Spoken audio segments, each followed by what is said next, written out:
Bueno, y ahora nos vamos a concentrar en los requisitos de resistencia, que básicamente es proveer a los elementos del refuerzo necesario para atender las demandas de flexión y cortante.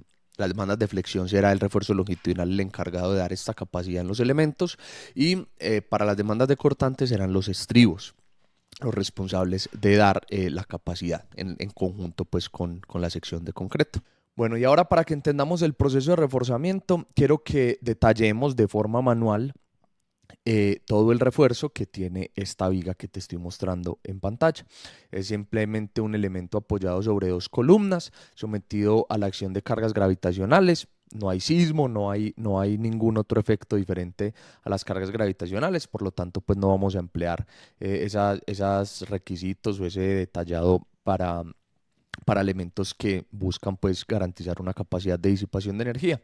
Lo primero que hay que entender es la forma en cómo vamos a orientar nuestro elemento o la forma en cómo vamos a interpretar el desarrollo longitudinal del elemento. Y es que esta dirección lo que se acostumbra es presentarla así como te lo estoy mostrando. Es decir, si viéramos este elemento en planta, entonces sería de abajo hacia arriba o de izquierda a derecha. Esto es lo usual en la obra, normalmente así es como se interpretan los planos de refuerzo.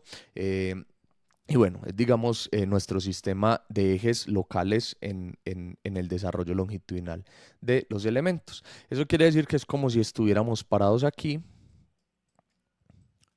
y estuviéramos viendo el elemento en esta dirección. Entonces, habiendo definido ya cómo nos vamos a orientar y cómo vamos a ubicar el elemento, entonces ya lo que vamos a tener es, con base en las solicitaciones y en la configuración geométrica de la viga, vamos a tener los diagramas de momentos y cortantes. Bueno, y aquí ya te estoy mostrando los diagramas de momento y cortante de nuestro elemento. Arriba, pues entonces tenemos como nuestro modelo estructural del problema pues que estamos resolviendo que es una viga pues con dos apoyos, dos voladizos y un vano interior. El diagrama de momentos y cortante pues saldrá de resolver el equilibrio en nuestro elemento, pero pues esto es una viga muy típica que estamos acostumbrados pues a ver mucho. Ya lo que vamos a hacer es convertir el diagrama de momentos en solicitaciones de refuerzo a flexión. Este refuerzo a flexión es el refuerzo longitudinal en los elementos y el diagrama de cortantes, entonces lo vamos a convertir en capacidades o en demandas de capacidad a cortante en el elemento, que será atendido en conjunto con la sección de concreto y el refuerzo transversal o los estribos. Bueno, y aquí lo que estamos viendo es entonces ya convertimos esos diagramas de momento y cortante en las demandas de refuerzo longitudinal o refuerzo a flexión, que sería este diagrama que estamos viendo acá, y en las demandas de refuerzo transversal o en las demandas de capacidad a cortante en nuestro elemento, que sería este diagrama que estamos viendo acá. En cuanto al diagrama de demandas de refuerzo a flexión, pues esos diagramas normalmente son muy parecidos a un diagrama de momentos y digamos que solamente empezarían a cambiar cuando aparecen demandas de refuerzo en compresión. Vamos a suponer que este momento era tan grande que, que pidió refuerzo en compresión, entonces pues aquí aparecerá, no sé, alguna demanda de refuerzo en compresión, entonces ahí es donde aparecería pues como esas variaciones. Sin embargo, lo típico es que el refuerzo, las demandas de refuerzo longitudinal pues se parezcan mucho al diagrama de momentos. Y en cuanto al diagrama de las demandas de refuerzo transversal, entonces estamos viendo es los valores absolutos pues de solicitación a cortante y adicionalmente vamos a ver tres líneas, lo que usualmente aparece es que se representan tres líneas que representan la capacidad o el aporte a la capacidad que tiene la sección en concreto. Esta primera línea sería 0%, no aporta capacidad la sección de concreto. La segunda línea corresponde al 50% de la capacidad, ¿sí? Y la tercera línea corresponde al 100% de la capacidad o el aporte de la capacidad de la sección en concreto. ¿Qué quiere decir eso? Que a partir de esta segunda línea, entonces por norma, debemos empezar a colocar refuerzo transversal. Sin embargo, la sección en concreto pues todavía soporta esas solicitaciones, pero a partir de la tercera línea ya la sección en concreto no es suficiente y entonces ahí el refuerzo transversal sí es necesario para resistir esas demandas de cortante. Entonces, el proceso de reforzamiento básicamente se encarga de proveer de refuerzo a los elementos tal que se satisfagan estas demandas de flexión y cortante. Y eso se hace pues comparando cuál es, en el caso del refuerzo longitudinal, cuál es el aporte a estas áreas de refuerzo, todas las varillas que vamos a empezar a dibujar. Y en cuanto al diagrama de capacidad o demanda de capacidad cortante, entonces es la suma o la unión de la capacidad, del aporte a la capacidad de la sección en concreto con los estribos que vamos a empezar a colocar. Entonces quiero que hagamos ese proceso aquí de forma manual. Quiero que empecemos con el refuerzo inferior. Este refuerzo inferior entonces lo voy a colocar aquí en este color azul como venimos viendo en todas las imágenes. Y este refuerzo pues corresponde, este refuerzo tiene un área suma un área pues de acero, y entonces vamos a venir y lo vamos a comparar con la gráfica de demandas de flexión, de demandas de refuerzo a flexión. Entonces vamos a suponer que ese acero que acabamos de colocar corresponde a esta sombra que acabamos de pintar aquí en gris. Como puedes ver, entonces pueden quedar zonas que quedan desprovistas de acero y entonces demandan refuerzo adicional. Esto que acabamos de colocar en el caso de un elemento no sísmico, pues sería el refuerzo principal. Este refuerzo principal se acostumbra a colocar en la parte inferior y no en la superior, pues para que en el caso que hayan redistribuciones debido a una sobrecarga, alguna cosa, pues tenga holgura el elemento. Entonces, listo, ya lo colocamos y identificamos que había una zona eh, que todavía estaba desprovista de refuerzo. Entonces la voy a colocar, más o menos iría hasta acá. Con ese refuerzo adicional que acabamos de colocar, entonces supongamos que cubrimos ya aquí a ras, porque lo que intentamos hacer cuando estamos detallando este refuerzo es convertir estas demandas pues obviamente a diámetros comerciales, a varillas pues que se consigan para las obras, pero nos intentamos pegar mucho a estos diagramas pues para no generar sobrecostos. Pero aquí no acaba esto. Este refuerzo adicional tiene un montón de condiciones normativas pues, que implican o que tienen implicación en el detallado. Por ejemplo, ¿cuál?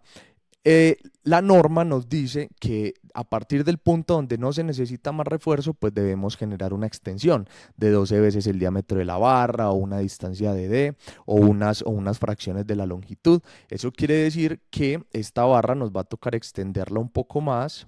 Aquí la voy a colocar con colorcito verde, ¿sí? Y entonces en nuestros diagramas, aquí también lo voy a colocar en verde, pues habrá, digamos, un sobreancho de esa sombra que representará esa extensión. ¿Qué busca la norma con esa extensión? Pues reconocer que las cargas pueden no estar concentradas donde se idealizan, pueden cambiar un poco y entonces ahí se le da un poco de holgura a ese detallado. Pero también entonces la norma lo que nos dice es usted me debe garantizar que desde el momento máximo, desde el punto que usted está garantizando la solicitación, pues entonces aquí se cumplan las longitudes de desarrollo. Entonces esas longitudes de desarrollo también permanentemente habrá que estar chequeándolas. En este caso voy a devolver para que dejemos simplemente nuestra varillita de refuerzo adicional. Este mismo proceso entonces lo vamos a hacer para el refuerzo superior. En este caso el refuerzo superior, entonces vamos a colocar un primer refuerzo. Vamos a suponer que viene de acá hasta acá. Como tenemos demandas de refuerzo superior en esta zona o momentos flectores en esta zona, debemos garantizar el desarrollo. Entonces lo que se acostumbra a hacer aquí es colocar unos ganchos. Y asimismo vamos a colocar la correspondencia en área de ese refuerzo que acabamos de colocar. Recuerda entonces que ya va a tener una extensión, por eso que estábamos hablando ahora. Aquí también, vamos a colorearlo. Y como quedan unas zonas desprovistas de refuerzo, que todavía les falta un poco de refuerzo, entonces vamos a generar el refuerzo adicional. Y ahora sí, entonces vamos a poder cubrir completamente estas zonas de solicitación de refuerzo a flexión.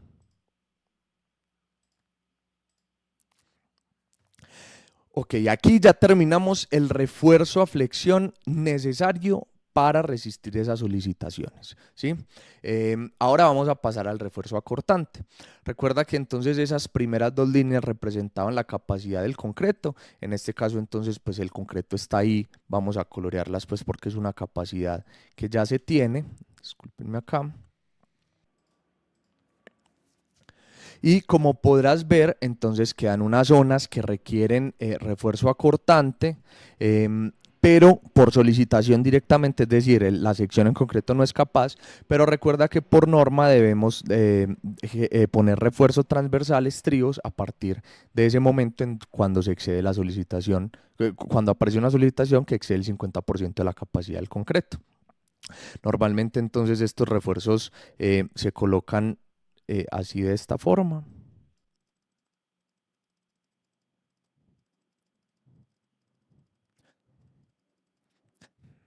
Ya tendríamos entonces el refuerzo transversal en el elemento y esto correspondería, vamos a ponerlo aquí, a un aumento en la capacidad en todas estas zonas. Recuerda, desde el 50%, a partir del punto en donde se excede el 50% de la capacidad acortante.